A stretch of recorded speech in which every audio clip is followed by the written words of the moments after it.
जब आँखों में अरमान लिया मंजिल को अपना मान लिया। जब आँखों में अरमान लिया मंजिल को अपना मान लिया। मुश्किल क्या आसान क्या जब ठान लिया तो ठान लिया। दोस्तों, दुख के समय का अगर कोई साथी ना हो तो कोशिश यही करें कि सुख में भी उसका साथ ना रखें तो ज़्यादा बेहतर है।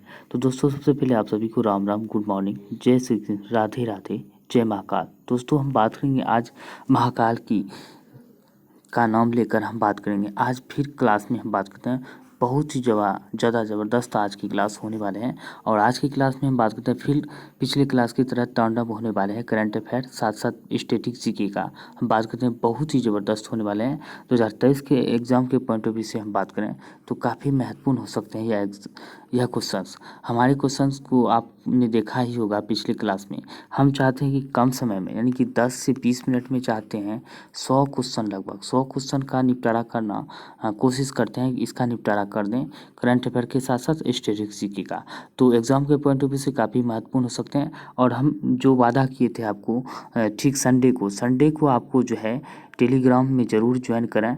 जितने भी हमने PDF मतलब कि एक सप्ताह में 1 वीक में जो है, यानी कि 1 वीक में जो हम आपको जितने भी करंट अफेयर कराए हैं सारे के सारे हम जो है एक ही PDF में सारे प्रोवाइड करने का प्रयास करेंगे। आपको 100% आपको देंगे, यानी कि संडे को इस क्लास का PDF जिस तरह हमने इस मोटिवेशन लाइन को आप देखते हैं पिक्चर में, उसी तरह सेम टू सेम जिस तरह हमने क्लास में कराए हुए हैं सेम उसी तरह PDF हम क्लास का जो है PDF नोट जो है टेलीग्राम में आपको प्रोवाइड करा देंगे। तो ज़रूर जाके ज्वाइन करें। पहले करंट अफेयर को आपको जितना हो सके वीडियो को ज़्यादा से ज़्यादा दोस्तों के साथ शेयर करें, लाइक करें। आप जितना सपोर्ट करते हैं, जितना प्यार बनाए रखते हैं, हम उतना ज़्यादा अच्छा करने का प्रयास करेंगे और PDF भी आपको देने का प्रयास करेंगे, ताकि हम चाहते हैं कि 500 plus current affairs with static GK हो जाए, तो आप जो है आसानी से कहीं भी रिवीजन कर सकते हैं बैठे बैठे। तो चलिए हम बात कर लेते हैं आज की क्लास को। तो ज़्यादा पसंद है तो जो दोस्तों को साथ ज़्यादा से ज़्यादा दोस्तों को जोड़ें, वीडियो को लाइक करें, शेयर करें और प्यार बनाए रखें। अगर कोई सुझाव देना हो तो ज़रूर एक कमेंट करके हमें सुझाव दें और हमारे हौसला को बढ़ाएं। तो चलिए हम बात करते हैं आज की क्लास की ओर बढ़ने से पहले बात करते हैं अपने लक्ष्य पर नज़र और अपनी मेहनत पर विश्वास रखो। अपने लक्ष्य पर नज़र और मेहनत पर विश्वास रखो तो एक ना एक दिन सफलता ज़रूर मिलती है। तो चलिए हम बात करते हैं आज की क्लास की। तो आज का हमारा पहला सवाल है, किस टीम ने संतोष ट्रॉफी 2023 जीती है। बात करते हैं किस टीम ने संतोष ट्रॉफी 2023 जीती है। कर्नाटक ने जीती है, ये आपको याद रखें, कर्नाटक ने संतोष ट्रॉफी का खिताब जीता है। अब बात करते हैं 2022 में साहित्य का नोबेल पुरस्कार मिला है, यानी कि किसे मिला है, एनी अर्नोक्स को मिला है। साहित्य का नोबेल पुरस्कार 2022 में एनी अर्नोक्स को मिला है। एक दिन क्या करेंगे, जितने भी नोबेल पुरस्कार है हम चाहेंगे नोबेल पुरस्कार एक जगह साथ साथ कराने का प्रयास करेंगे। ये आपको ध्यान रखना है, अगली वीडियो में हम करने का पूरा प्रयास करेंगे। अब बात करते हैं यहाँ से एक ना एक क्वेश्चन जरूर आपको एग्जाम में देखने को मिल सकते हैं, वो भी नोबेल पुरस्कार से संबंधित एक क्वेश्चन जरूर पूछे जा सकते हैं। अब बात करते हैं वर्ष 2022 के स्वच्छता सर्वेक्षण में इंदौर लगातार कितनी बार भारत का सबसे स्वच्छ शहर बना है। तो लगातार 6ठी बार जो है इंदौर जो है भारत का सबसे स्वच्छ शहर बना है, ये आपको याद रखना है। भारत की पहली पॉड टैक्सी परियोजना कहाँ शुरू की गई। तो भारत की पहली पॉड टैक्सी परियोजना की बात करते हैं तो नोएडा उत्तर प्रदेश में शुरू की गई है। बात करते हैं स्वच्छ भारत मिशन ग्रामीण चरण सेकंड के तहत, स्वच्छ भारत मिशन ग्रामीण चरण सेकंड के तहत राज्य के गांव 100% ODF प्लस घोषित हो चुके हैं। कौन से राज्य की बात करें तो तेलंगाना के जो है 100% ODF घोषित हो चुके हैं, तेलंगाना राज्य के। अब बात करते हैं 42वां यानी कि 42वां आसियान शिखर सम्मेलन आयोजित हुआ। तो आसियान शिखर सम्मेलन की हम बात करते हैं, आयोजित कहाँ पे हुआ, इंडोनेशिया में आयोजित हुआ, ये आपको याद रखना है। अब बात करते हैं हम बात करते हैं आसियान की, अगर हम बात करें तो हेडक्वार्टर कहाँ पे है, तो इसका मुख्यालय जकार्ता में है। स्थापना कब हुआ था आसियान का, 1967 में हुआ था। इसका हाल ही में 11वां सदस्य देश बना है तिमोर लेस्टे, याद रखना है, तिमोर लेस्टे जो है हाल ही में नए सदस्य मेंबर बना है। तो 11वें क्रम का, ये आपको याद रखना है। कुल 11 देश इसमें हो गए हैं, पहले 10 हुआ करता था। अब बात करते हैं 2023 के पुलित्जर पुरस्कार के अंतर्राष्ट्रीय श्रेणी के विजेता कौन है। 2023 के पुलित्जर पुरस्कार के अंतर्राष्ट्रीय श्रेणी के विजेता की बात करते हैं, न्यूयॉर्क टाइम्स है, ये आपको याद रखने हैं। अब बात करते हैं अकेले ही लड़नी पड़ती है जिंदगी की जंग, अकेले ही लड़नी पड़ती है जिंदगी की जंग, खुशियों में तो सब होते हैं संग। बिल्कुल ही सही बात है, 100%। अब बात करते हैं नेक्स्ट की, Laureus sport of the year, Laureus sport of the year 2023 का फीमेल और मेल पुरस्कार मिला है। यानी कि Laureus sport of the year पुरस्कार अगर फीमेल में पूछे, इस तरह क्वेश्चन आपको इस तरह पूछे जा सकते हैं कि Laureus sport of the year female का पुरस्कार 2023 किसे मिला है, तो सेली फ्रेजर को फीमेल कैटेगरी में मिला है 2023 का। आप बात करते हैं मेल का पूछे तो लियोनेल मेसी को मिला है। Laureus sport of the year male में 2023 का अवार्ड लियोनेल मेसी को, फीमेल का सेली फ्रेजर को, ये आपको याद रखना है। स्पेस एक्स द्वारा लॉन्च होने वाला दुनिया का सबसे बड़ा निजी संचार उपग्रह, तो स्पेस एक्स द्वारा दुनिया का यानी कि लॉन्च होने वाला दुनिया का सबसे बड़ा निजी संचार उपग्रह की बात करते हैं, जुपिटर 3 है। कि कौन सा है, जुपिटर 3 याद रखना है। वर्ल्ड सिटी कल्चर फोरम में शामिल होने वाला भारत का पहला शहर बना है। वर्ल्ड सिटी कल्चर फोरम में शामिल होने वाला भारत का पहला शहर बेंगलुरु बना है, ये आपको याद रखना है। अब बात करते हैं भारत के 83 में शतरंज ग्रैंड मास्टर कौन है, तो 83 क्रम के जो है शतरंज ग्रैंड मास्टर की बात करें तो आदित्य बना है, ये आपको याद रखने हैं। गुजरात हाईकोर्ट की पहली महिला मुख्य न्यायाधीश कौन है, तो गुजरात हाईकोर्ट की पहली महिला मुख्य न्यायाधीश बनी थी कौन, सोनिया गुकानी बनी थी, ये आपको याद रखना है। अब बात करते हैं वर्तमान में अगर हम बात करें गुजरात की, तो गुजरात हाईकोर्ट के मुख्य न्यायाधीश के रूप में नियुक्त देश की एकमात्र महिला मुख्य न्यायाधीश, वर्तमान में अभी एकमात्र महिला मुख्य न्यायाधीश जो है सुनीता अग्रवाल है, जो कि गुजरात के दूसरे महिला मुख्य न्यायाधीश है। और बात करते हैं अभी वर्तमान में जो है एकमात्र महिला मुख्य न्यायाधीश है पूरे भारत में, बात करते हैं सुनीता अग्रवाल, ये आपको याद रखना है। WTO के 13वें मंत्री स्तरीय बैठक के अध्यक्ष किसे नियुक्त किया गया है, WTO यानी कि विश्व व्यापार संगठन की हम बात करें तो 13वें मंत्री स्तरीय बैठक के अध्यक्ष किसे नियुक्त किया गया है, संयुक्त अरब अमीरात यानी कि UAE को नियुक्त किया गया है, ये आपको याद रखना है। अब बात करते हैं देश के किस रेलवे स्टेशन को यूनेस्को एशिया पैसिफिक पुरस्कार मिला है, तो देश के किस रेलवे स्टेशन को यूनेस्को एशिया पैसिफिक पुरस्कार मिला है, तो भायखला रेलवे स्टेशन महाराष्ट्र की है, तो इसे मिला है, ये आपको याद रखना है। दिलीप ट्रॉफी 2023 के विजेता कौन है, 2 से दिलीप और 2 से दक्षिण क्षेत्र, ऐसे याद रखना है। अब बात करते हैं ICC क्रिकेट विश्व कप 2023 का ब्रांड एम्बेसडर बनाया गया है। ICC क्रिकेट विश्व कप 2023 का ब्रांड एम्बेसडर की बात करें तो शाहरुख खान को बनाया गया है, ये आपको याद रखने हैं, किंग खान। अब बात करते हैं through the broken glass an autobiography के लेखक कौन है, तो through the broken glass an autobiography के लेखक की बात करते हैं TN सेशन है, जो कि बात करते हैं पूर्व चीफ इलेक्शन कमीशन थे, ये आपको याद रखने कौन थे, पूर्व चीफ इलेक्शन कमीशन थे। बात करते हैं हाल ही में विश्व चैंपियन में रजत पदक जीतने वाली दुनिया की पहली आर्मलेस महिला पैरा तीरंदाज शीतला देवी यानी कि शीतल देवी का संबंध किस राज्य से है, तो क्या क्वेश्चन क्या है, हाल ही में विश्व चैंपियनशिप में रजत पदक जीतने वाली दुनिया की पहली आर्मलेस महिला पैरा तीरंदाज शीतल देवी का संबंध है, बात करते हैं जम्मू कश्मीर से, हाल ही में जीता है, ये आपको याद रखते हैं, काफ़ी इंपॉर्टेंट हो जाते हैं ये क्वेश्चन। अब बात करें G20 2023 की हम बात कर लेते हैं, तो G20 की पहली शेरपा बैठक की बात करें, G20 पहली शेरपा बैठक उदयपुर में हुआ था, ये आपको याद रखने हैं। G20 की पहली रोजगार बैठक की बात करें जोधपुर में हुआ था, ये याद रखने हैं। G20 की पहली सांस्कृतिक बैठक खजुराहो में हुआ है। G20 की पहली शिक्षा बैठक की बात करें तो चेन्नई में हुआ है, ये आपको याद रखने हैं। अब बात करते हैं भारत की अध्यक्षता यानी कि G20 की अध्यक्षता जो है 2023 की हम बात करें, G20 2023 की अध्यक्षता कौन सा देश कर रहा है, तो भारत कर रहा है, और SCO की भी अध्यक्षता 2023 में भारत ही कर रहा है, ये आपको याद रखने हैं। अब बात करते हैं भारत की अध्यक्षता में G20 भ्रष्टाचार विरोधी कार्य समूह की तीसरी बैठक कहाँ होगा, तो भारत की अध्यक्षता में G20 भ्रष्टाचार विरोधी समूह की तीसरी बैठक की बात करें तो कोलकाता में आयोजित होगा, ये आपको याद रखने हैं। जिसमें कि हम बात कर लेते हैं पहली बैठक गुरुग्राम में आयोजित हुआ है और दूसरी बैठक ऋषिकेश में हुआ है, लेकिन तीसरी बैठक कोलकाता में आयोजित होगा। अब बात करते हैं G20 के 18वें G20 यानी कि G20 जो हाल ही में हो रहा है तो 18वें क्रम का है, कौन सा 18वें क्रम का G20 है, उसके शेरपा कौन है, तो G20 के 18वें G20 के शेरपा की बात करें तो ये अमिताभ कांत है, ये आपको याद रखना है। उसका थीम की बात करते हैं वसुधैव कुटुंबकम थीम है, जिसे हम बात करते हैं थीम जो है one earth one family one future, ये भी थीम है, ये आपको याद रखना है। वसुधैव कुटुंबकम के साथ जो है one earth one family one future जो है ये थीम है G20 का, ये आपको याद रखना है। काफ़ी मोस्ट इंपॉर्टेंट हो जाते हैं G20 2023 के दृष्टिकोण से।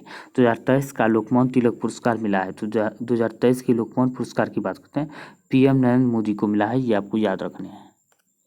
अब बात करते हैं दुनिया का पहला मीथेन संचालित रॉकेट जुको 2 लॉन्च किया है। तो जुको 2 की हम बात करते हैं, यह लॉन्च किया गया, यहाँ पे 2 है, देख सकते हैं, लॉन्च किया गया है चीन के द्वारा, ये आपको याद रखना है। दुनिया की पहली मीथेन संचालित रॉकेट जुको 2 चीन के द्वारा। भारत की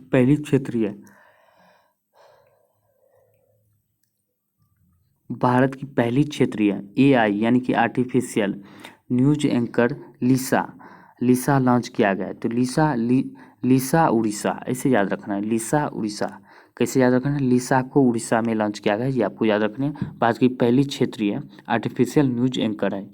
अब बात करते हैं 5वां खेलो इंडिया यूथ गेम का आयोजन हुआ है। तो 5वां खेलो इंडिया यूथ गेम का आयोजन की बात करते हैं MP में हुआ है, यह याद रखना, मध्य प्रदेश में। इसका शुभंकर भी आपको पूछ सकते हैं, काफ़ी इंपॉर्टेंट हो जाते हैं। आशा चीती है, जो कि दक्षिण अफ्रीका से लाए गए थे। दक्षिण अफ्रीका से जो चीता लाए गए थे, आठ में से एक नाम रखा गया था आशा जो चीती था उसी का शुभंकर उसी के नाम पर रखा गया, ये आपको याद रखना है। तीसरा खेलो इंडिया यूनिवर्सिटी गेम की बात करते हैं, यूपी में हुआ है। कहाँ पे? यूपी में इसका आयोजन किया गया है। इसका शुभंकर की हम बात कर लेते हैं, तो जीतू यानी कि बारहसिंगा जो है इसका शुभंकर है। बात करते हैं पहले स्थान पर जो है यानी कि तीसरे खेलो इंडिया यूनिवर्सिटी गेम में पहले स्थान पर जो हम बात करते हैं पंजाब यूनिवर्सिटी है, ये आपको याद रखना है। अब बात कर लेते हैं भारतीय नौसेना ने मिलकर किस देश के साथ सेल्वेक्स अभ्यास किया है। तो USA यानी कि अमेरिका के साथ मिलकर भारतीय नौसेना ने सेल्वेक्स युद्ध अभ्यास किया, ये आपको ध्यान रखना है। अब बात करते हैं हाल ही में अखिल भारतीय फुटबॉल महासंघ ने किसे AIFF पुरुष फुटबॉलर ऑफ द ईयर पुरस्कार से सम्मानित किया गया है। तो किसे सम्मानित किया गया है? लाली जुआले छांगटे को सम्मानित किया गया है, ये आपको याद रखना, काफ़ी महत्वपूर्ण हो जाते हैं ये क्वेश्चन। अब बात करते हैं बिहार के करंट अफेयर। बिहार के अगर करंट अफेयर की हम बात कर लेते हैं, तो इथेनॉल पॉलिसी लागू करने वाला पहला राज्य कौन बना है? बिहार बना है। भारत में इथेनॉल पॉलिसी लागू करने वाला पहला राज्य, सीता माँ का सबसे बड़ी प्रतिमा स्थापित करने वाले हम बात करते हैं बिहार राज्य है, जो कि सीता माँ की सबसे बड़ी प्रतिमा स्थापित करेगी। कहाँ पे? सीतामढ़ी जिला में स्थापित करेगी, ये आपको याद रखना है। विश्व का सबसे बड़ा रामायण मंदिर की बात करते हैं पूर्वी चंपारण में बनाया जाएगा, बिहार के पूर्वी चंपारण में, ये आपको याद रखने हैं। बिहार महिला आयोग की नई अध्यक्ष की बात करें,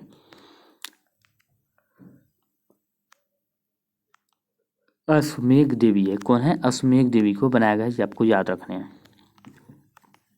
अब बात करते हैं रबर डैम बिहार में बनाया गया है। भारत का पहला रबर डैम की बात करें तो बिहार में फाल्गु नदी गया में बनाया गया है। काफ़ी फाल्गु नदी गया में।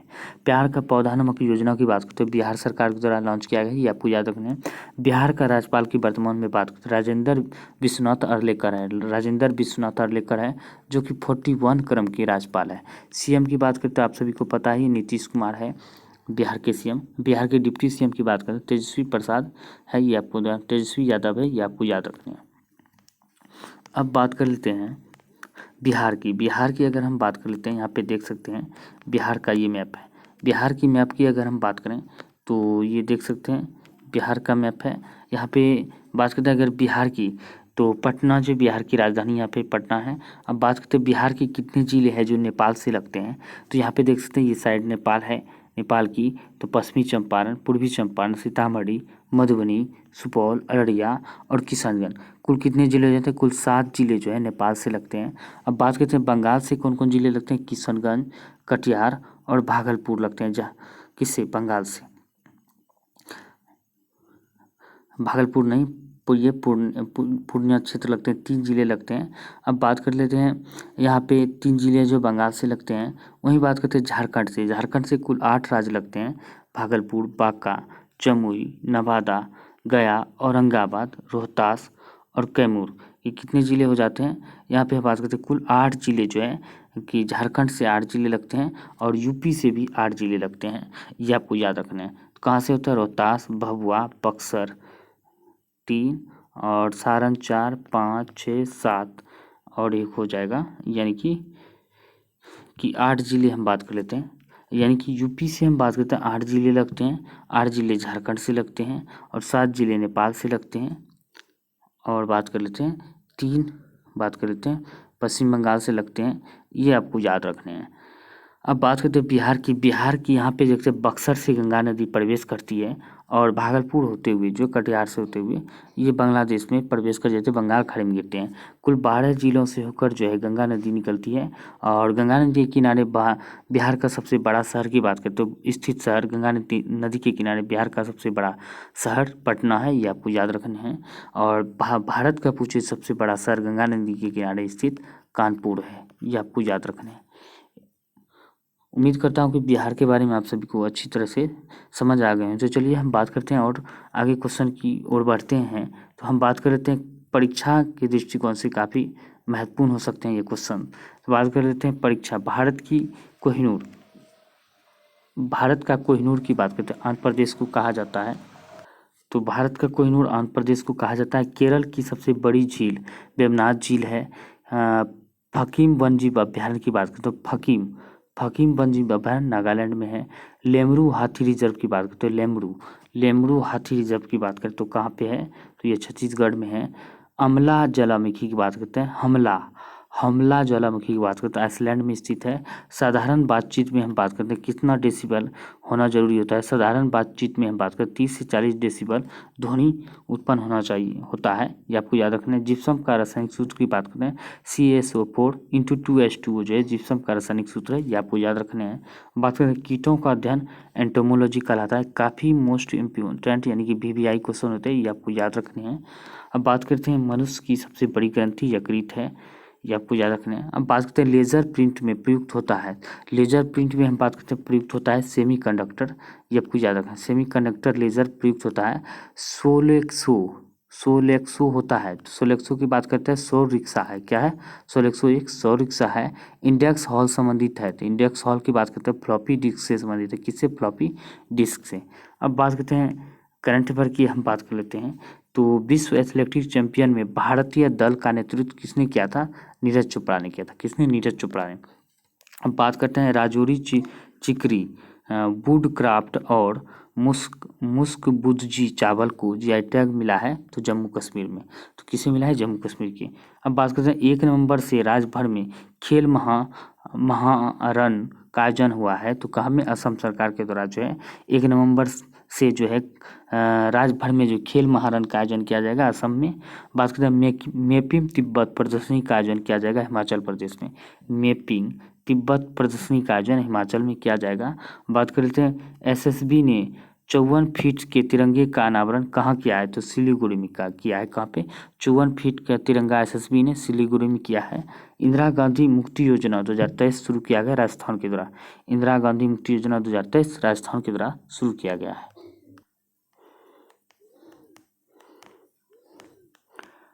अब बात कर लेते हैं प्रमुख राज्यों के बदले गए राज्यपाल की बात करें तो काफ़ी महत्वपूर्ण हो जाते हैं, ये आपको याद रखना है। अब बात कर लेते हैं राज्यों के राज्यपाल जो बनाए गए हैं नए हाल ही में। तो चलिए हम इसका रिवीजन करते हैं। तो रमेश बैस को महाराष्ट्र का राज्यपाल बनाया गया है, ये आपको याद रखने हैं। अब वही बात करते हैं ब्रिगेडियर सेवानिवृत्त यानी कि ब्रिगेडियर जो है सेवानिवृत्त है, इसे ब्रिगेडियर यानी कि BD मिश्रा को लद्दाख के उपराज्यपाल बनाया। किसे? लद्दाख का उपराज्यपाल BD मिश्रा को बनाया गया। सुप्रीम कोर्ट के पूर्व न्यायाधीश S अब्दुल नजीर को आंध्र प्रदेश का राज्यपाल बनाया गया है। सुप्रीम कोर्ट के पूर्व न्यायाधीश S अब्दुल नजीर को आंध्र प्रदेश का राज्यपाल बनाया गया है। भाजपा के वरिष्ठ नेता गुलाब चंद कटारिया को असम का राज्यपाल भाजपा के वरिष्ठ नेता गुलाब चंद कटारिया को असम का राज्यपाल। लेफ्टिनेंट जनरल केवल त्रिविजयम पटनायक को हम बात करें तो अरुणाचल प्रदेश के राज्यपाल बनाए गए हैं। लक्ष्मण प्रसाद आचार्य को सिक्किम का राज्यपाल बनाया गया है। CP राधाकृष्णन को बात करते हैं झारखंड का राज्यपाल बनाया गया CP राधाकृष्णन को। अब बात करते हैं विश्व प्रसाद यानी कि शिव प्रसाद शिव प्रताप शुक्ला को हिमाचल प्रदेश का राज्यपाल बनाया गया है। विश्वभूषण हरिचंद्रन को छत्तीसगढ़ का राज्यपाल बनाया गया है। अनुसुईया उइके को मणिपुर का राज्यपाल बनाया गया है। और बात करते हैं एल गणेशन को, बात करें नागालैंड का राज्यपाल बनाया गया है। एल गणेशन को नागालैंड का। और फागू चौहान की बात करें तो मेघालय का राज्यपाल बनाया गया है। राजेंद्र विश्वनाथ आर्लेकर को बिहार के राज्यपाल बनाया गया है 41वें क्रम का, ये आपको याद रखने हैं। तो दोस्तों हम बात कर लेते हैं, आज के लिए हम बात करेंगे इतना ही है। तो अगले सवाल को आपको कमेंट करके जवाब देने हैं इस सवाल का। तो बात करते हैं आज का क्वेश्चन क्या है। तो आज का हमारा सवाल है कि पहली बार पीएम मोदी सरकार के खिलाफ पीएम मोदी सरकार के खिलाफ कब आया था और विश्वास प्रस्ताव, यानी कि पीएम मोदी के खिलाफ जो है, मोदी जी के खिलाफ जो पहली बार अविश्वास प्रस्ताव कब आया था, इसका 2 ही डेट है। इसी में से आपको एक आंसर सही करेक्ट होंगे, इसका आंसर आपको कमेंट करके बताने हैं। आपके सही जवाब का हमें इंतजार रहेगा। तो दोस्तों बात करते हैं आज के लिए इतना ही। आपको वीडियो कैसा लगा जरूर कमेंट करके बताएं। अगर वीडियो पसंद है तो वीडियो को लाइक करें, शेयर करें, ज़्यादा से ज़्यादा दोस्तों को जोड़ने का प्रयास करें। तो बात करते हैं आज के लिए इतना ही, मिलते हैं अगले वीडियो में, तब तक के लिए जय हिंद जय भारत।